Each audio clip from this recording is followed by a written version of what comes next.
I'm Lisa Bilyeu and I went from housewife to co-founding the billion-dollar company Quest Nutrition and now president of Impact Theory.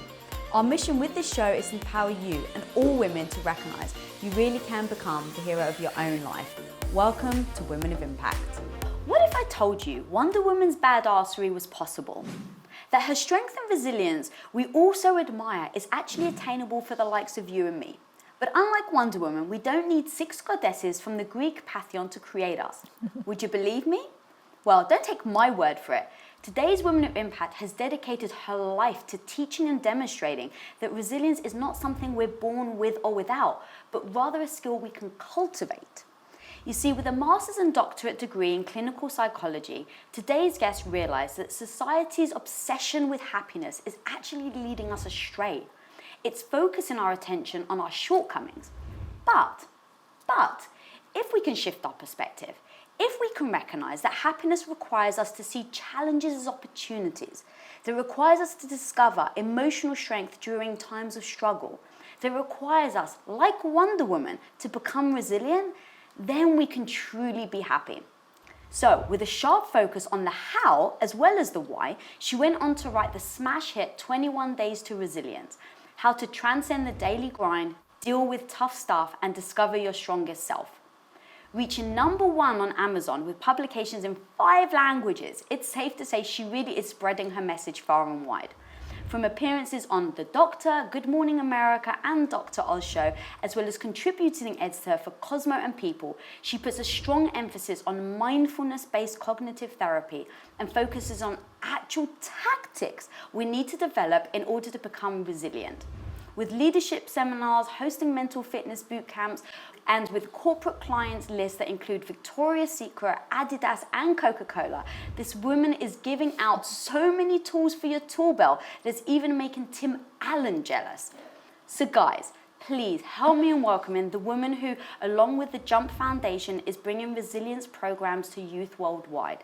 The woman crowned as one of Maria Shriver's architects of change, the queen of resilience herself, Dr. Zelana Montminy. Oh, I love Welcome it. to the show. So sweet. How are you? Good. So there's only one place to start with you, and that's happiness. Yeah. So Yeah. break it down for me, girl. When I heard you say that our focus on Right. happiness is actually the most detrimental to us, Right. you got my attention. Good. Well, I'm glad because it's something I'm really speaking out against. I started out as a happiness researcher, and along the way realized that we were sort of misleading people by saying it was the feelings of happiness that are contributing to all of these positive outcomes. It's the thinking patterns that sometimes give us happy feelings that are really connected to all of these other variables that we're studying.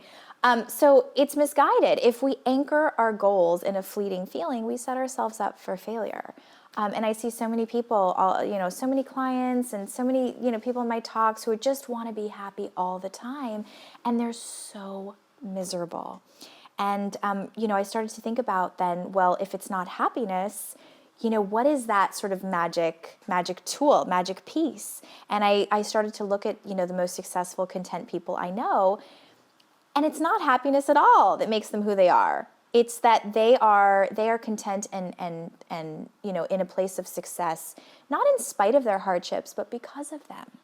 And really, it's the resilience piece that we need to learn rather than trying so hard to be happy all the time. Yeah. Why do you think we focus on the happy? Because it feels good, right? In Happiness that feels moment. good in the moment. Yeah. And a good way to describe it, sort of, and if you could bear with me to be a little Yeah. neuroscience-y for Let's a minute. do it. 'Cause I love the brain. But basically, when we feel these sort of joyful feelings, we release something called dopamine. And you might have heard of it before, but it triggers about 5 receptors in our brain that is really short-lived, but it also triggers our reward and motivation system in our brain, which always wants us wanting more, right? So we feel the feeling, we're like, oh, that feels really good, I want more of it, and more of it, and so we're never fully satisfied by it. from a sort of a brain perspective. But contrary to that, when we feel those deep-seated sort of contentment, that fulfillment, we release something called serotonin, which has 15 receptors in the brain, and it's a much more lasting feeling, it's much more satisfying, and it doesn't trigger this reward system in our brain that always wants us having more. You know, I mean, happiness comes and goes throughout the day. It's a cycle, and so you know, when you really just want desperately to be happy, and you have all these to-do list items like, I've got to meditate to be happy, I've got to journal to be happy, and you never can get to them, right? Because the day gets so busy, and you have other responsibilities to fulfill. You end up ending your day thinking that you're a total failure because you didn't do all these things on your to-do list to be happy, and now you're even more miserable. I so love You that know you what I brought up mean? that, because it is so true. And I've heard you actually talk about gratitude. Yeah. And so a lot of people talk about gratitude now. So I sat down, I'm trying to do it every morning, and it just feels forced. Right. And it feels like another job. Like, I've already got so many Yeah. things in my life that I have to stress about and think about doing, that if you're striving for happiness, now it's almost like one extra thing that you've got on your to-do list. Exactly. I do think it's important to be grateful, to have a grateful perspective. I think the way that we're going about it in our culture is wrong. Like you said, I think that if it doesn't work for you to wake up every day and think about 17 things that you're grateful for, or, you know, every night for 20 minutes, like journal because you have nothing else, you know, you have that time for yourself, great, if that works for you. Often it doesn't. So I talk about tips and tools in the book, the things that are actionable, that you can integrate in your life. But if it doesn't feel good, if it feels forced, don't do it. Right? Again, it's about, you know, really trying to integrate these concepts in a way that resonates with you. You know, and it came to me when I was trying to meditate myself. Meditation can be great for people, right? There's so much research to show its benefits. I get that. It doesn't work for me in the way that I wanted to, and I felt myself being so frustrated. You know, I'm like, why can't I just meditate, right? And all these thoughts going through my head, and I'm thinking like, wait, I can't meditate. But that's the whole thing about mindfulness. It shouldn't be forced. It should be a part of your day-to-day. And I was going about it in totally the wrong way by putting this pressure on myself. I'm actually a very mindful person, and I realized that I'm pretty meditative throughout my day. There's moments where I get into a place where I'm in a meditative stance, like whether, you know, I'm like just even looking at my closet or washing dishes or in the shower. Like, there's ways that you can be meditative without actually meditating, right? God, it's so powerful, because I beat myself up over the fact that I couldn't meditate. And I was like, well, this isn't helpful. Isn't the whole point of meditating to relax you? And actually it became a source of stress for me. Yes. But if you're a person that always strives for perfection, then it kind of becomes a spiral. So how do you stop people from trying to get perfect at these types of things? Well, I mean, the first thing you have to understand and realize is you can never be. All of these things, all of these skills that you learn have to be in flux. They change all the time, just like you and I change all the time. So the sooner we realize that nothing is really fixed, you can let go of that need to always be perfect. Perfect doesn't exist. Perfectionism comes from this need to control, this need to want to be really good at things, to excel. There's a way to channel it, just like when we feel stressed, there are positive ways to be stressed. There's a way to channel perfect that can keep you motivated. But to understand that there's a limit, and that good is good enough, and that really perfect doesn't exist. It's just in our imagination, and it's pressure that we put onto ourselves to keep going. So to reframe that for yourself is really important, and to know that meditating and all of these other tools in your toolkit can be wonderful, but they have to work for your lifestyle. You know, some of my clients, and I talk about it in the book, you know, on their drive home, they use that time, instead of being on the phone or instead of listening to music, to just sit in quiet. Their brain might be going a mile a minute. They're practicing how to reframe and how to just look at the trees floating by and not be frustrated by the cars packed in front of them, right? But that's meditating for them. That's their window, right? So really, it's anything in your life can become something that you're really good at, but it's never going to be perfect. I love it. Okay, so take me through. There's someone right now listening and they suffer from it. They're a perfectionist, so it either stops them from trying something because they're too afraid to fail, or they're in the middle of something and they just don't know how to stop, right? Good enough. What's that first tip you would give them to say it is good enough? You know, everyone is at such a different place with it. And a lot of perfectionists struggle with insecurities and, you know, not feeling like they're ever really good enough either. So I can't give you just that one thing. But what I can say is that I found that sort of an internal dialogue can work really well. And most of our time is spent being really negative about ourselves internally. Okay, we process so much self-talk and we don't even notice it. It's totally subconscious, right? But it's like constant, and most of it is negative, sadly. So if you can, for one moment, just step back and tell yourself, I am enough. This is enough.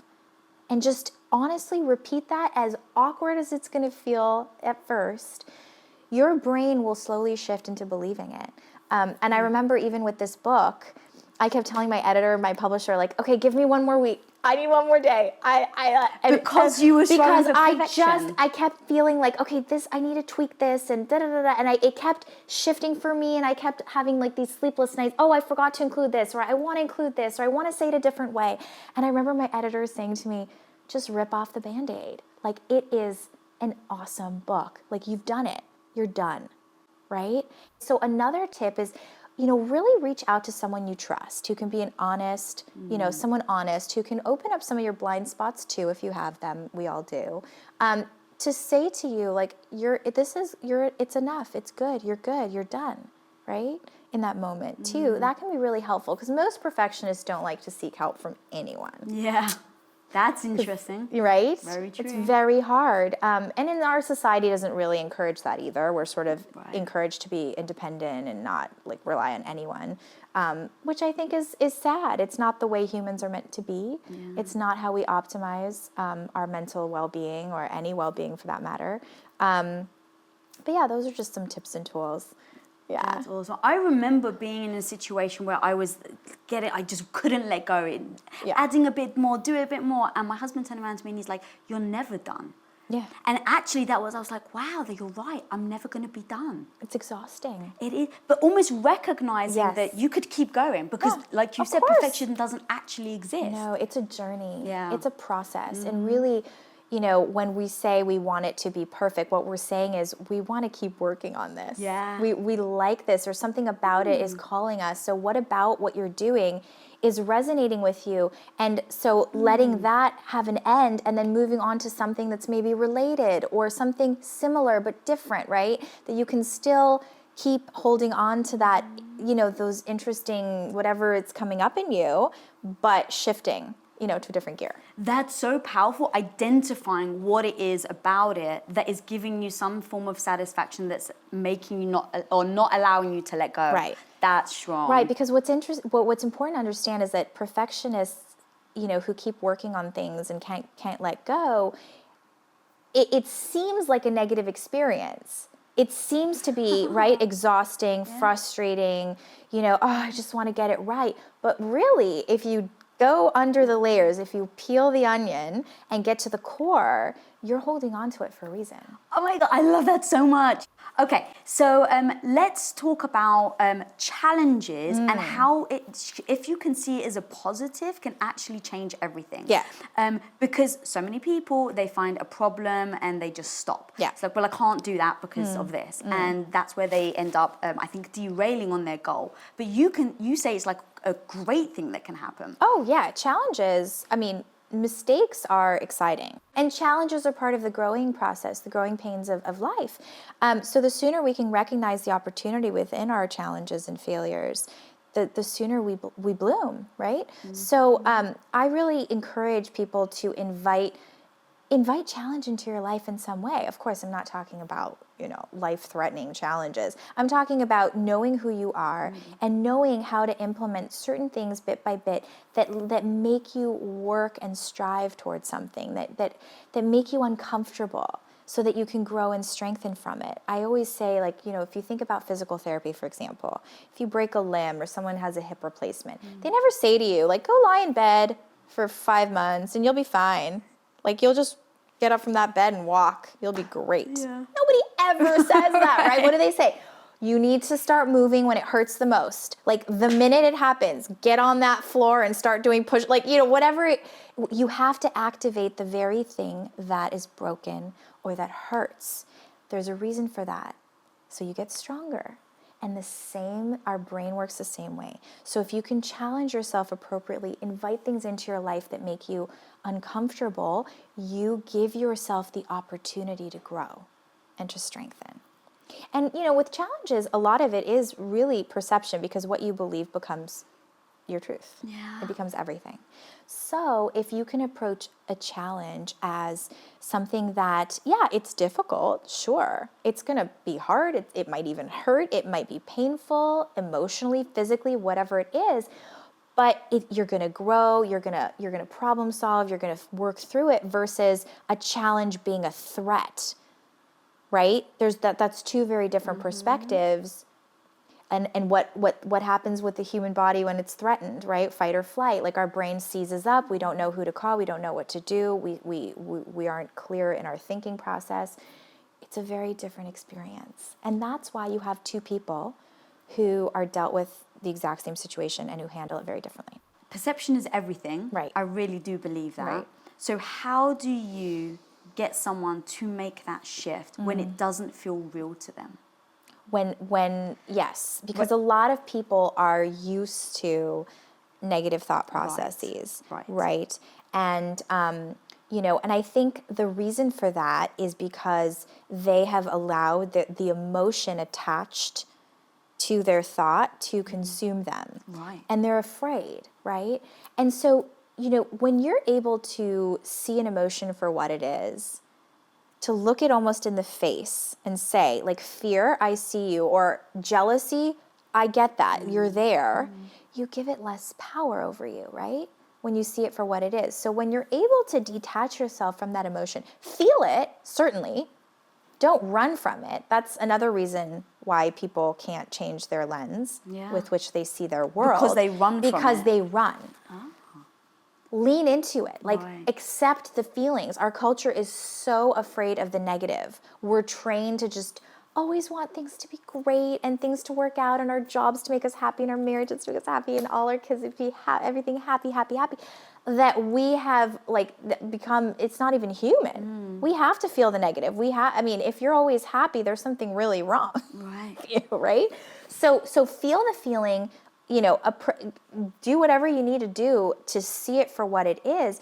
And only then are you able to move through that pain and challenge, look at it a different way, and see the opportunity that lies within it. And sometimes if you know it's not going to feel good, that's a sign that you should try it, right? And again, this is all, you know, within reason.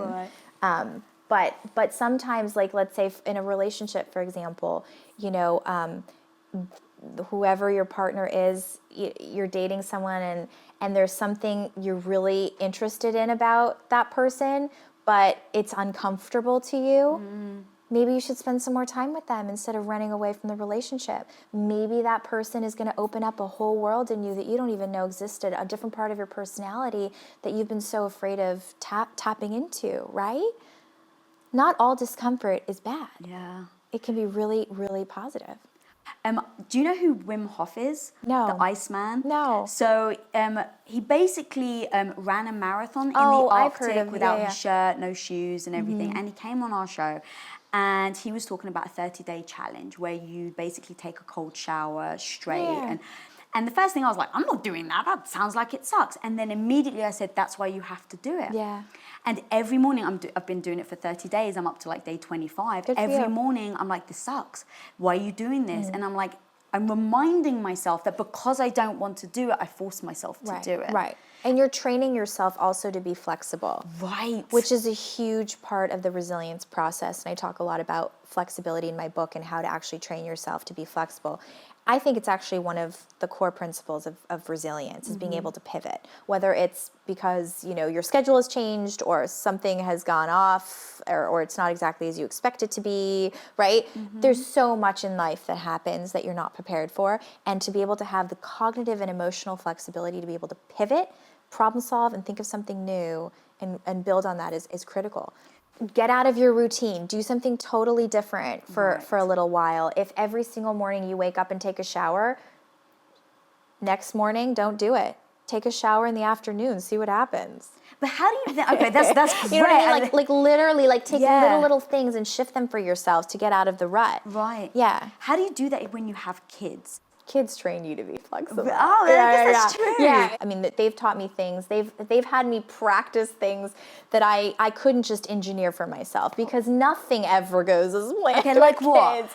I mean, anything from as simple as, we're getting ready to go to school and my daughter decides it's a really good time to put a bowl of oatmeal on her head, and all over my shirt, and I'm supposed to be on TV a minute later, right? It's like...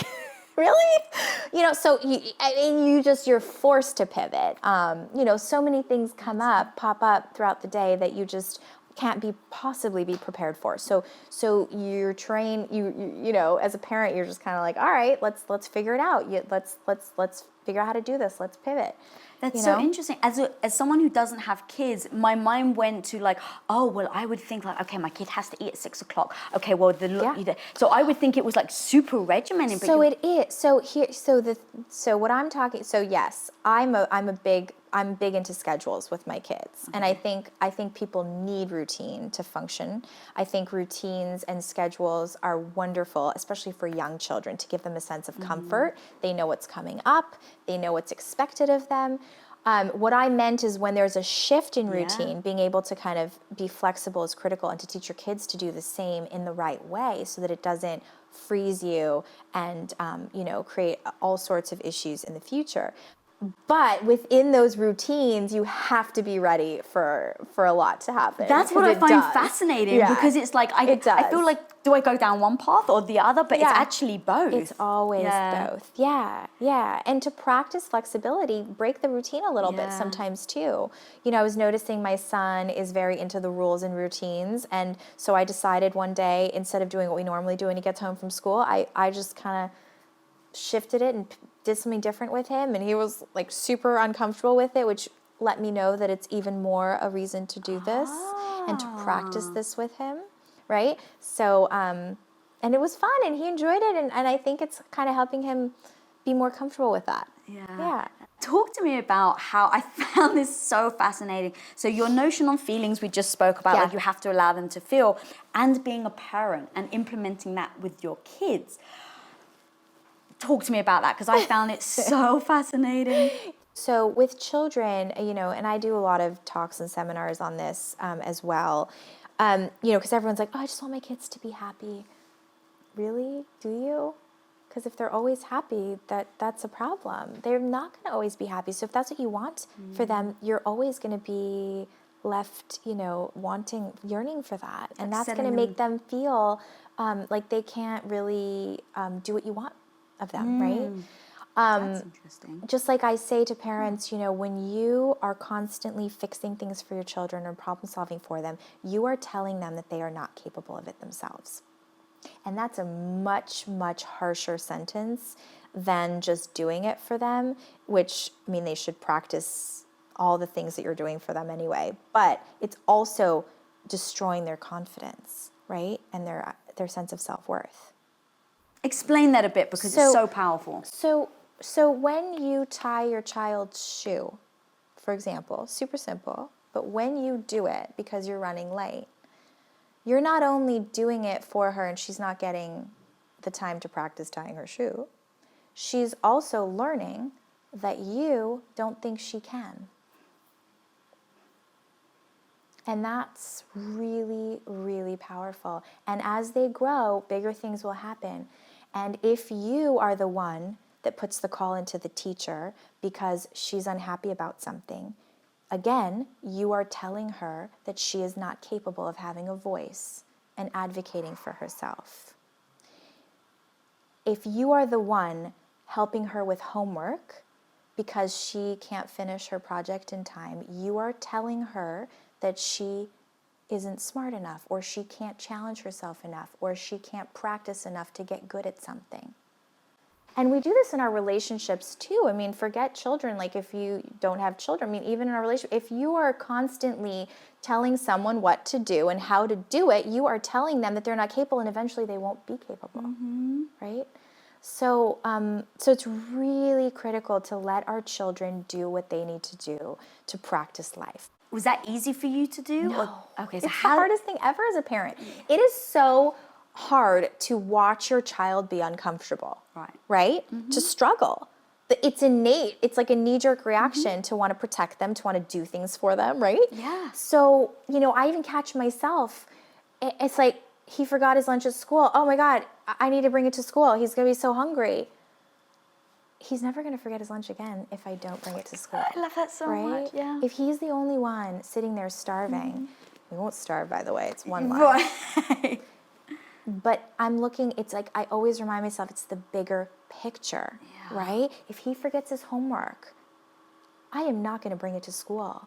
It is going to be the hardest thing in the world for me to not bring it to school. I'm going to have to remind myself 1,000 times like about the big picture. Right. I'm probably going to cry. Like I will, you know, it's like, it's so hard as a parent. Yeah. But I am also going to know that this is teaching him invaluable lessons about responsibility and character development, right? Get comfortable with your kids' discomfort. It's super hard to do, you know, but we must. Yeah. We must. That's what I was going to say. It must be difficult because even though you know it, like, okay, from a high level, I know that I should be acting like this. I'm sure there's moments, right, where you're just like, I just don't feel like a good mother if you're not giving them what they're asking for. Oh, totally. And again, it's up to your discretion to differentiate between like core needs. I like that. Okay. Versus just fixing things for them. Okay. What I'm talking about is fixing things for them. Do not fix things for them. Do not problem solve for them. Do not give them the answers. And it's as simple as like on the drive home from school or wherever you are with your kids, if they voice a concern or a challenge to you, we so often as parents just want to say like, oh yeah, that call her or do this or why don't you do that, or we try to tell our kids what to do all the time. Give them the gift of just space to think through it on their own. Ask a lot of questions instead of giving answers. Those are little things that you can do that's very loving to do, so you're still being a loving parent, but you're encouraging them to problem solve. Right? Yeah. And that's a skill that is just, I think, one of the most important ones to learn. Those are techniques that you use with your clients as well? Yeah, really? Totally, yeah. I think with anyone, really, if you ask more than answer, it's always going to provide a deeper level of communication. Asking questions is important because it gets them to understand, you know, really where their gut is at and what they're feeling. But I also do like to give tips and tools to clients. I think there's a time and place for everything. And I think some people, depending on who you are, you do need a little guidance and help. I certainly got guidance and help along the way. I think we all need that from certain people. Yeah. All right, we're talking about kids and everything you do. Like, I was like, okay, I need to talk to her about balance because it's something I'm a little obsessed with, of like, how do people do everything? And, you know, I get asked that a lot. And then I heard you say, we need to eradicate balance. Yeah. I wanted to jump up and scream amen when I heard you say that, because I'm like, I don't seek balance for me personally. I actually don't seek it. But so many people these days in society focus on it, and then going back to like, if you don't achieve it now, are you failing? Oh my God. So talk to me about why you think we need to eradicate balance. Yeah, and I'm a bit of a myth buster in that sense. But yeah, I think our quest for balance, like our quest for happiness, is leading us into a very miserable, dark place. Balance doesn't exist. I mean, have you ever really been balanced in the sense of the word? It's not possible. Really, it's about how do we effectively and efficiently integrate different aspects of who we are and how we want to prioritize our life. That's what it is. That's when people say, like, I'm really balanced, that's what they're doing. They're content with what they've set up for themselves. So I think, again, yes, it comes down to semantics and just understanding what the word means, but also forget about that quest it's not reasonable, it's not rational, it's not sustainable, or, ever, it's not human. Yeah. So how do you prioritize your life is really what we need to be doing. Yeah. What gives you a sense of purpose? What gives you meaning? Or if it doesn't, like, that's fine too. A lot of things might not give us meaning or purpose, but we have to do them. Mm-hmm. So how are you fitting that into your life while also, giving yourself the space you need? That's so important because people so focus, especially these days, I want to be fulfilled, I want to have purpose, and they seem to think it needs to be embedded in every single thing they do. I mean, it can't be. Right. It's like some people, they have a job that they don't love, but it pays the bills, and she's a single mom with 4 kids. Like, what's she going to do? Just like quit, and then how is she going to pay rent? You know what I mean? Yeah. So there are things that we have to do that we might not love, but there's always a way to find a sense of meaning in it, even if we dislike it. So again, it's about shifting our perspective. Maybe you don't like the job, but you really like this one person that you work with. And maybe you need to be spending a little more time with that one person that you work with. Mm-hmm. Or maybe you don't love what you're doing, but it fulfills a greater good, or maybe you're in the packaging industry and you hate standing there packaging things, but the thing that you're packaging makes so many people happy. Maybe it's Play-Doh, you know what I mean? So to think about, the layers of what we're doing to find something to latch onto that gives you a sense of meaning, I think is important. Yeah, I like that because I've heard you talk about making sure that you're finding that in the moment versus just always focusing on the future, the future, the future. Yeah. I think, again, that comes back to mindfulness is like whatever you're doing has to be in some way, giving you a sense of meaning. It doesn't necessarily have to be pleasing to you or give you happiness. I'm specifically not using the word happy. It doesn't have to make you happy. It probably won't. It's impossible to always do things that make you happy, but it should be fulfilling something. It should be either toward a greater good or toward something to help yourself or your family or a sense of meaning. It should have a nugget, a kernel in there that you can hold on to. Yeah. So talk to me about mindfulness then. How do you become mindful? I think training yourself to be present in the moment is important. It can be something as simple as like rubbing your palms together. I talked about this in the book too, and just feeling like the heat that your body can create, that you have that much power that you can create something like that, right? And feeling your palms, your hands, feeling your body, checking in for a moment about where you're at. Are your shoulders like just tensed up? Drop them. Is your tongue at the roof? Is your tongue at the roof of your mouth? Drop it, right? Are your eyebrows like kind of tense? Drop them. Like, so just tuning into little parts of yourself physically can help and start the process of becoming more mindful. So it's more of a subconscious process. But the body specifically is body. Step I would start one. with the body. Okay. Yeah, because we're all very physical creatures, and that's something we can really hold on to when we start to tune. Oh, okay, yeah, I do feel my shoulders versus like this existential mindfulness bit that not everyone can attach themselves to.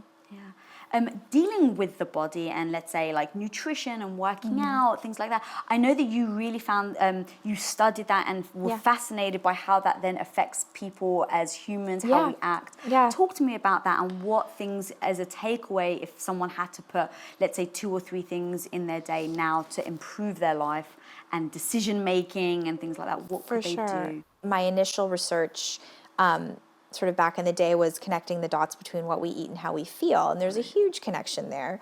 I think the bigger... So this is way before people were actually talking about it as well. I just want to make that point. Because now people are like, oh yeah, of course. Yeah. But this is before people... Yes. And I think, nutrition plays a huge role in being resilient, being able to have the fortitude and the wherewithal to sort of overcome and grow from our pain and challenges. You have to have a certain type of nutrition. You have to keep physically fit, and all these things. But I think a bigger piece of the puzzle that's often missed in terms of nutrition and mental health is that when you make healthful choices for your body, you are in a sense telling your brain that you're worth it. And so you are activating a feedback loop in your brain that says to yourself, okay, I I am eating this food because I love myself enough to have the energy to buy this food, to make this food, and I'm worth this food. And so you then eat the food, and it's this whole feedback loop that then starts the path of building your self-worth and confidence that has immeasurable benefits and consequences on our mental well-being and our life. That really hit me. I've never heard someone answer it like that before. That was really powerful because I absolutely believe in, the mind-body connection. Yeah, I mean, of course, yeah. But I'd never thought of it from a worthy standpoint. Right. It was more like, oh, well, you've done a win. You've told yourself you're going to eat well, so you did. I mean, sure, it's a win, but it's also that you are worthy of it. And that's huge. Mm-hmm. Yeah. Okay, and what are your thoughts on sleep? Sleep, our brain can't work without sleep, right? So we need it. We absolutely need it. And I would say to keep it as regular as you can. If most people need on average 7 to 8 hours a night, if you need 9, go for it. Go to bed every day at the same time, wake up every day at the same time if you can. Weekends, same, try to keep the same schedule so that your brain can get on a routine. And therefore you're sort of maximizing your ability to weather that daily grind that we all get hit with, right? You're able to think more clearly, you're able to problem solve better and be more flexible too. Have you noticed a difference within yourself? Yeah, totally. I mean, if I don't get enough sleep, I'm a mess. It's so hard for me to think quickly, to think clearly, to be all that I am in a day, whether it's as a mother, as a career woman, as a coach, as whatever I do, as a speaker. It's difficult. So I really try to encourage everyone to get the sleep that they need. Yeah. Why is it like the one thing that that's like the easy one? Oh, just get less sleep. When it's so important. People don't understand how critical it is, and they think that they can function off of less sleep. It's like almost like a game. Right. Like, oh, I can do 6 hours and be fine. Yeah. They think they're fine, but they're not actually thriving. Mm-hmm. They're just surviving, right? And they don't know how much better they could be or how much more efficient they could be if they were getting that extra 2, for example. And I think it's hard these days too. Everyone asks so much of us. A lot of people have virtual work worlds where they're constantly, have to be connected and responding at all hours. A lot of people are on their devices before bedtime, which then triggers our brain and affects our quality of sleep. It is something that needs to be cherished, almost like a holy space, holy ground. And create a bedtime ritual. Take a bath. Like do whatever you need to do. Turn the lights down low. That tells your brain, okay, it's going to be bedtime in an hour. Read. Leave your phone downstairs so that you're not, it's not too easy to grab it right by your bedside. Yeah. Like whoever says, oh, I love reading books on my devices before bed, it's totally fine. It doesn't affect me at all. Do the research. Research shows that it does. So know what you're up against and make it harder for yourself to do those things that impact your sleep negatively. Yeah. I love that you're looking at the research. Like, that's so important. Yeah. And like in your entire message about resilience, it's all like science-based. Yeah. Do you see a difference between being resilient and unbreakable? Ooh, I love that. I think that being unbreakable is unattainable. I think that having a goal of being unbreakable is not reasonable. I think resilient people are breakable, and that's okay. And part of being broken is about the rebuild, right? So sometimes, some of the biggest breakdowns are like the greatest breakthroughs. Oh, I love that. Yeah. We're fallible, we're breakable. But at the end of the day, you always have, your core of who you are and your ability to rebuild. Right? We always have that. We always have to hold on to that hope and to our core, abilities. And again, know that these are all skills that we can train ourselves to become, right? It's not something like you said we're born with or without. It's a skill. So learn the tools and you are that powerful. Yeah. Yeah. People, I think, get caught up if they're not there yet, so they just don't try. Yeah, because everything takes work. Right. It's like saying, oh, I'm just not going to go to the gym because I don't look like that guy. Right, You know, like, right. really? No, you still go to the gym because you want to look a certain way. You still try to, you know, eat the right things to look a certain way, but you don't actually see your brain. Right. And so you sort of feel like that's not really necessary to work on, right? Yeah. But your emotional and mental well-being is just as important, if not more, but for some reason we don't put in the work. Yeah. Yeah, it takes work. Is it because you think then because we don't see it? I think it's because there's no like physical, you know, manifestation of Yeah. it. But I do think that you do see it. You start to see the depression seep in. You start to see the anxiety.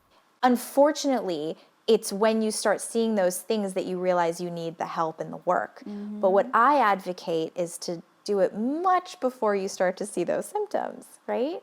It's like someone who, you know, is falling apart and is, you know, morbidly obese to the point that it's impacting their health and they're not okay with it and their doctors are saying they need, you know, to lose weight for their own well-being and health and longevity.